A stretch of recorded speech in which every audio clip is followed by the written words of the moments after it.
Parti pour l'histoire du soir. Bonsoir. Bon, l'histoire d'aujourd'hui,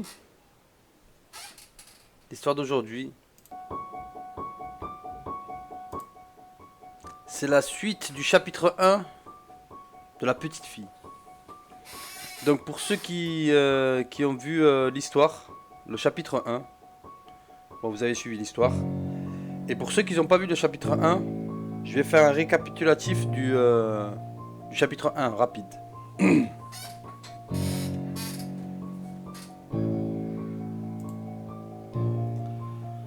Donc précédemment, dans le chapitre 1, Jason ne voit que des échecs dans sa vie professionnelle de musicien et il est prêt à tout abandonner.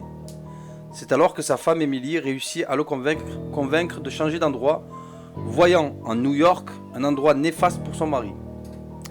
Ils aménagent à Greenwich dans une maison hantée par l'esprit d'une jeune fille de 6 ans. Décidant ainsi de ne pas écouter les conseils donnés par les voisins, c'est alors qu'au bout de la toute première nuit, passée là-bas, que Jason va avoir une rencontre du troisième type, avec Lily, qui voit en lui son propre père. Mais pourquoi ?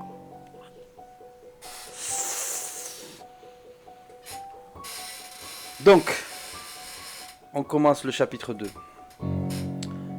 Je t'avais prévenu, papa.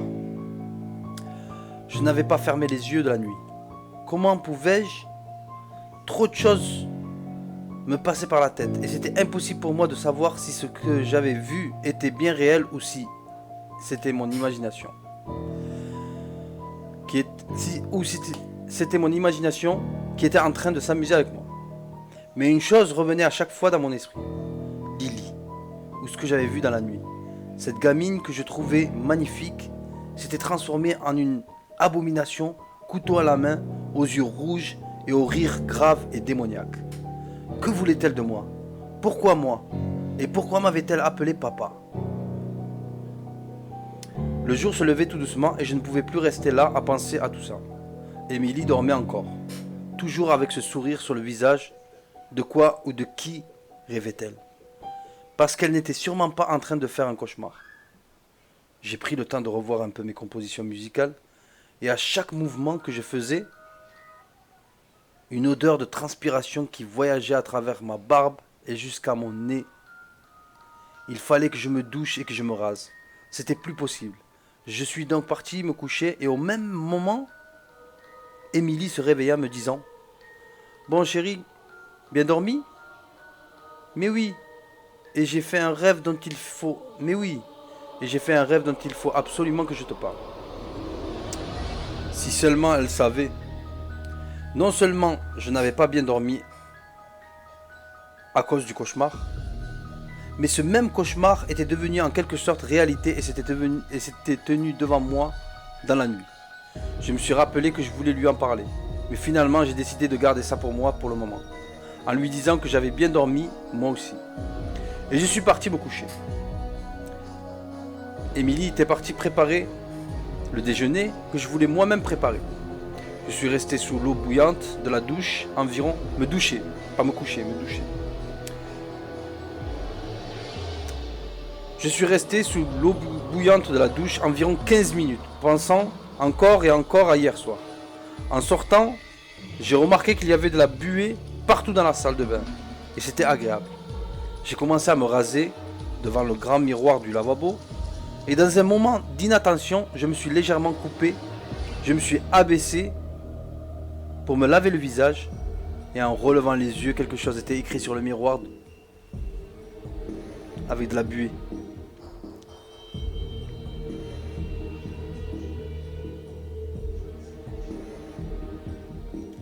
Pourquoi ne m'as-tu pas pris dans tes bras ?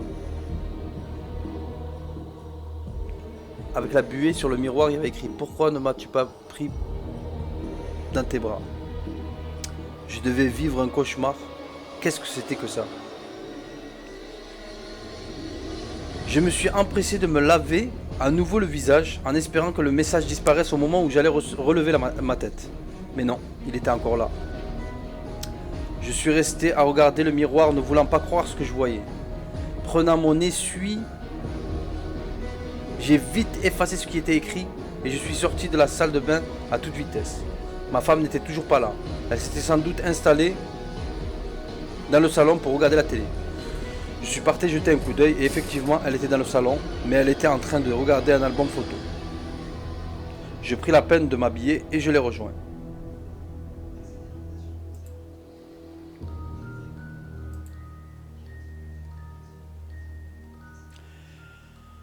Elle me demanda d'allumer le feu et c'était une bonne idée car je voulais m'installer dans le salon et profiter un peu du moment avec elle.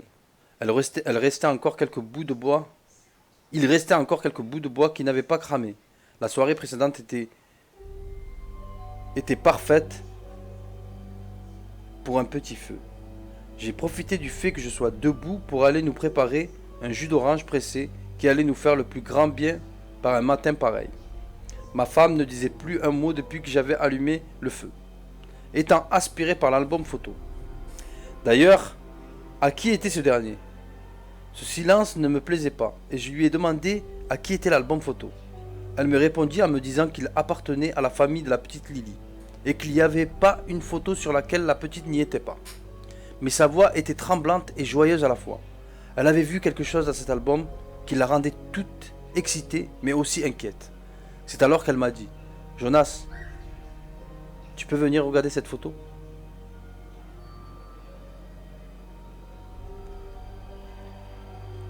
Je me suis empressé de la rejoindre et en regardant la photo, j'ai pu voir que c'était bien une photo de famille. La mère souriait et Lily faisait une boule de neige. Quant au père, il était posté là, les mains croisées et avec une posture de soldat tellement il se tenait droit. Sa tête n'était pas visible car elle était complètement rayée. J'étais absorbé par la photo.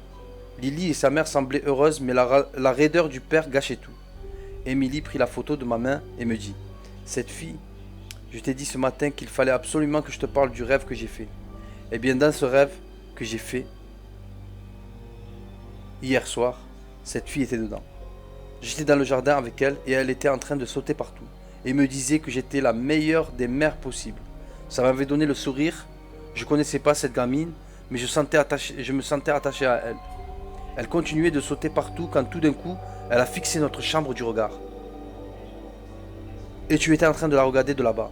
Elle m'avait confié qu'elle ne t'aimait pas parce que tu buvais et parce que tu me tapais. Ce que je ne comprends pas parce que tu n'as jamais levé la main sur moi. Me disant qu'elle allait me protéger de toi, elle est venue me serrer dans ses bras, et c'est là que je me suis réveillé. Je n'étais donc pas le seul à avoir rêvé de cette gamine. Quelque chose ne tournait pas rond. Je pris le temps de rassurer ma femme et je lui ai dit que ce n'était qu'un rêve comme un autre. Mais au fond de moi, je savais que ça n'était pas un. Tout se passait ici, certes. Mais dans le rêve d'Émilie, nous étions exactement à la place de ses parents. Émilie était la mère qui avait donné tant d'amour à sa fille et qui l'a protégée, et moi j'étais le père violent et ivrogne qu'elle ne voulait pas. Cette foutue gamine a vu en nous ses parents. Mais pourquoi ces signes?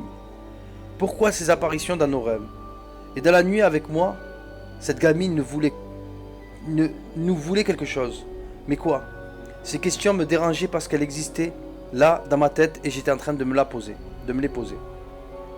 Moi qui ne croyais pas à ces conneries d'histoires d'antises et de fantômes, j'étais là à cacher à ma femme tous ces signes dont j'avais été aussi témoin. Il était 13h et ne voulant plus penser à toutes ces choses, j'ai proposé à ma femme de sortir avec moi pour prendre un peu l'air. Bien qu'une petite pluie légère était d'actualité ce jour-là, mais elle voulait rester à la maison, bien au chaud, à regarder ses photos et à découvrir d'autres choses sur la maison. Je ne voulais pas la laisser seule, compte tenu de ce que j'avais vécu. Mais lui dire qu'il valait mieux pour elle qu'elle vienne avec moi aurait paru bizarre et déplacé. Cette situation me déplaisait fortement. Mais je ne pouvais pas rester enfermé là, dedans, une minute de plus. Je lui ai tendu son portable et je lui ai dit de m'appeler directement si jamais quelque chose de bizarre ou de grave venait à se passer. J'ai enfilé ma veste imperméable et à peine je suis sorti par la porte principale qu'une voix m'a dit « Ne pars pas, papa, où tu vas ?»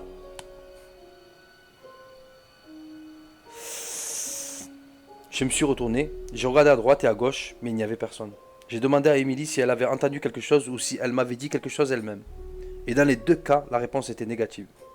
Il fallait vraiment que je prenne cette bouffée d'air parce que sinon, j'allais devenir fou. Je suis parti vers le centre du village où j'ai déambulé seul avec mes pensées. Les rues étaient vides, et les lumières dans chaque maison étaient allumées. Les gens d'ici ne devaient pas sortir quand il pleuvait.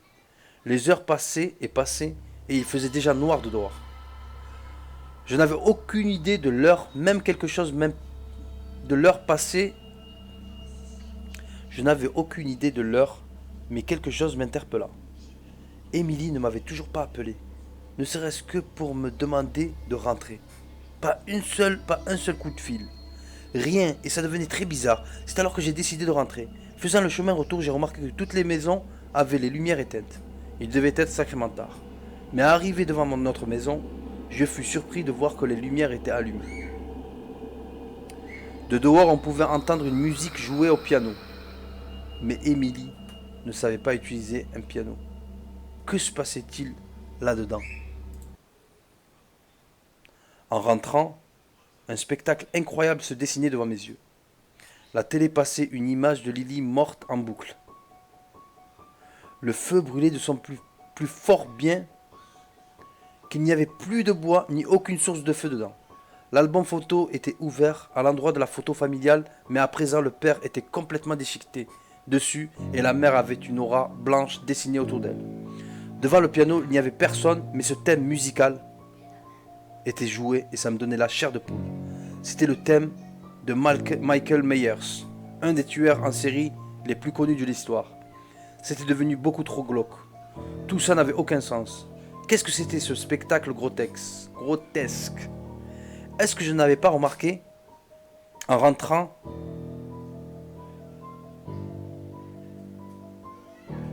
me taper maintenant dans l'œil? Ce que je n'avais pas remarqué en rentrant, me taper maintenant dans l'œil. Où était Émilie? Je me suis mis à crier son nom en espérant qu'elle me réponde. Mais je n'ai reçu aucune réponse. D'un coup, tous les objets du salon avaient commencé à trembler, comme s'ils avaient pris vie. C'est là que j'ai entendu la porte de notre chambre claquer. Émilie! Elle devait être là-bas. Il fallait que je la rejoigne le plus vite possible. À peine je suis monté à l'étage qu'un froid glacial s'est fait ressentir et il provenait de notre chambre cette fois-ci. Que se passe-t-il, bon sang? Mais le temps n'était pas aux questions. Je me suis empressé d'ouvrir la porte de notre chambre et Émilie était là. Je fus soulagé l'espace d'une seconde, mais quand elle s'est retournée vers moi, la gamine était sur ses jambes en train de dormir. Ma femme me fit signe de faire moins de bruit. Avec un chut, mais je ne pouvais y rester là et sans rien faire. Elle ne se rendait pas compte de ce qu'elle voyait. J'allais devenir fou. C'était pas possible autrement et j'ai crié en disant « Éloigne-toi de cette gamine, Émilie! Pitié, éloigne-toi d'elle! Il y a quelque chose d'anormal qui se passe dans cette maison et il faut qu'on en parle tout de suite. Mais pour l'instant, éloigne-toi d'elle. » C'est alors que la gamine s'est réveillée et m'a jeté un regard froid pour me dire « Ah, papa, tu es enfin revenu à la maison. S'il te plaît, papa, dis-moi que tu n'as pas bu cette fois-ci. » Je nageais en plein cauchemar. Je me tenais devant ma femme qui avait une gamine démoniaque et fantomatique sur ses jambes et qui me parlait. Mais Émilie ne la quitta pas des yeux et à présent elle lui caressait le visage. La gamine stoppa ce que ma femme faisait et était maintenant descendue de ses bras et s'est postée à l'autre bout de la chambre, juste devant moi.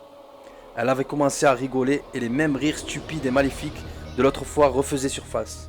Ma femme la regardait toujours et souriait, comme si elle était amusée par toute cette scène grotesque. Je m'apprêtais à aller secouer Émilie quand la petite m'a à nouveau fixé et m'a dit « Papa, pourquoi tu ne veux pas me prendre dans tes bras? Allez, prends-moi dans tes bras, papa. »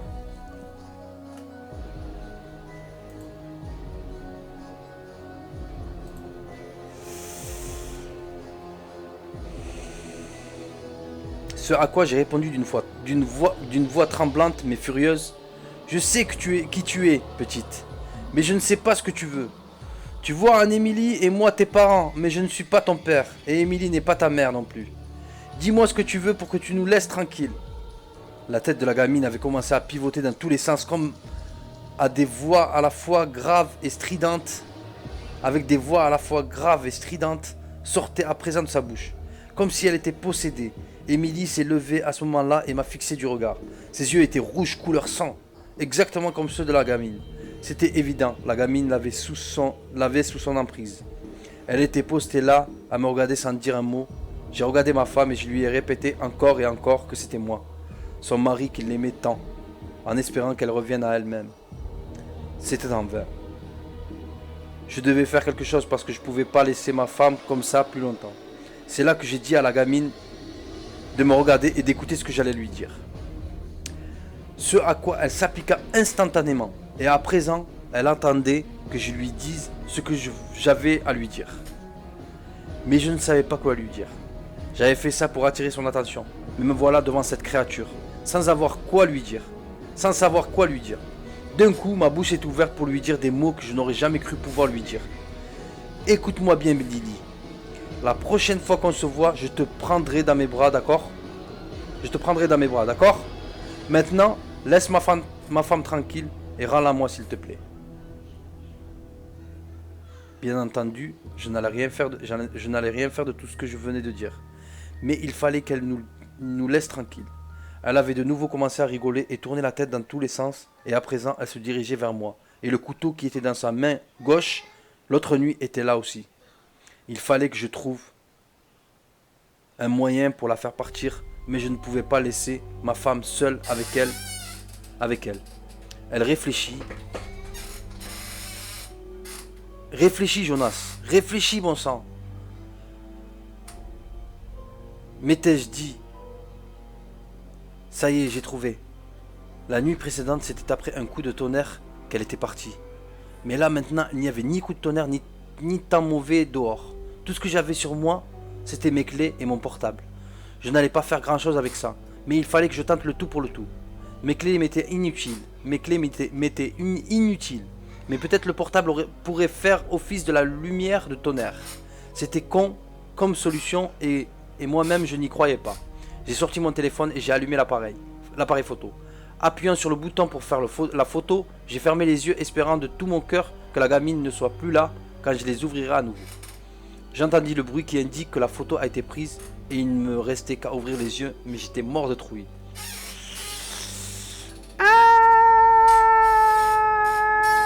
C'est chaud. Là, il a les yeux fermés. Là, il a appuyé, il attend, il va ouvrir les yeux. Un silence s'était installé sur la pièce. Que se passe-t-il? En ouvrant à nouveau les yeux, la gamine avait disparu et ma femme gisait par terre. Ça avait marché.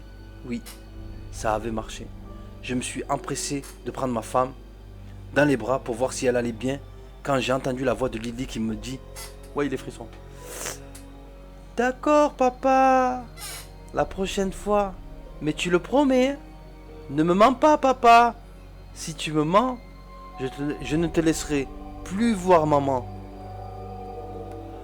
Et voilà que maintenant cette saloperie démoniaque me menaçait. Il n'y allait pas y avoir de prochaine fois parce que je n'allais pas attendre d'être à nouveau face à elle.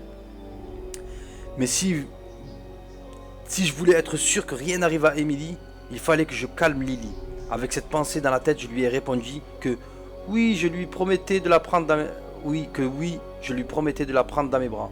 Suite à ça, un silence et rien de plus dans la pièce. Emily est revenue à elle-même et m'a demandé ce qui s'était passé. La pauvre, elle ne se rappelait de rien. Je voulais lui dire ce qu'on venait de vivre, mais elle était trop affaiblie pour qu'elle écoute attentivement tout ce que j'avais à lui raconter. Qu'elle écoute attentivement tout ce que j'avais à lui raconter. Je l'ai installée dans le lit et je lui ai demandé de dormir. L'embrassant sur le front, comme à mon habitude, et je suis descendu dans le salon. Une fois là-bas, j'ai pu voir que tout était à l'endroit. À croire que tout ce que j'avais vu en revenant à la maison n'était pas arrivé. J'ai pris la valise qu'on avait laissée dans un coin du salon et je suis remonté dans notre chambre pour la remplir de tout ce qui était à nous. Il fallait qu'on s'en aille d'ici le plus rapidement possible. Rachel avait raison et on ne l'avait pas écouté. Cette maison était non seulement hantée, mais c'était la résidence de phénomènes totalement paranormaux. Je ne sais pas ce que cette foutue gamine voulait de moi, mais je n'allais pas rester ici pour le découvrir. Tout était en place pour qu'on puisse partir de bon matin. Et je suis parti me laver le visage. En voyant ma gueule dans le miroir, j'ai pu voir l'empreinte que toute cette histoire avait laissé sur moi. J'avais les yeux grands ouverts, respirant à 100 à l'heure et avec des cernes aussi grandes que mes yeux eux-mêmes. J'étais horrifié par tout ça, pas de doute. Ne voulant même plus voir ma tête, je suis parti me coucher et Émilie était déjà en train de dormir profondément. Une fois la nuit passée et nous partis, j'allais lui raconter qu'est-ce qui se tramait dans cette maison et pourquoi on partait. Je me suis installé à côté d'elle et je l'ai serrée fortement contre moi. Je m'étais endormi et j'étais en train de rêver. Dedans, j'étais en train de jouer du piano devant ma femme dans le rêve. Dans le salon. Je pouvais voir les événements de mon rêve comme si j'étais à la place du spectateur. Elle était souriante et elle me regardait jouer.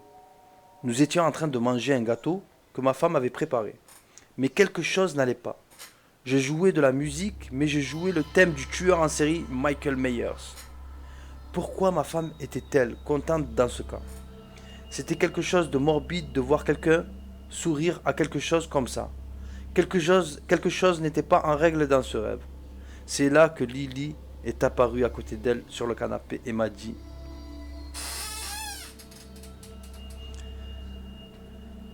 Tu m'as menti, papa. Encore une fois, tu ne vas pas me serrer dans tes bras. Tes valises sont prêtes et tu vas partir. Pourquoi, papa? Pourquoi? Ne t'avais-je pas dit que tu ne verrais plus maman si tu ne tiens pas ta promesse? La gamine, bordel!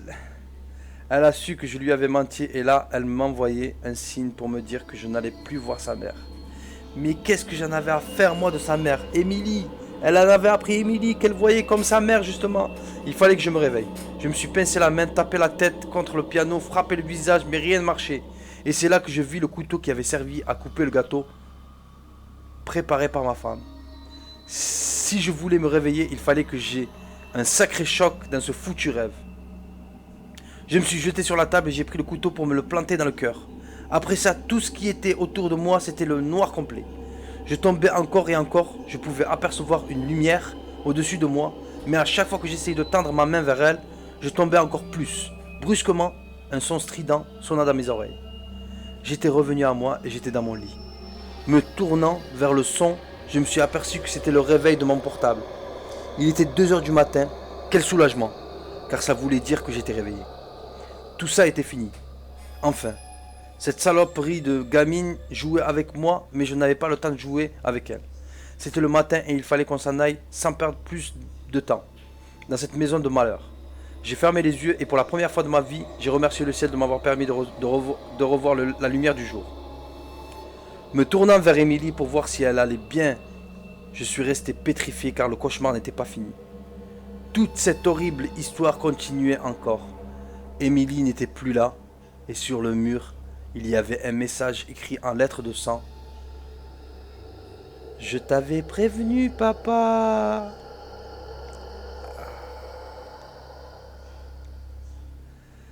Fin du chapitre 2.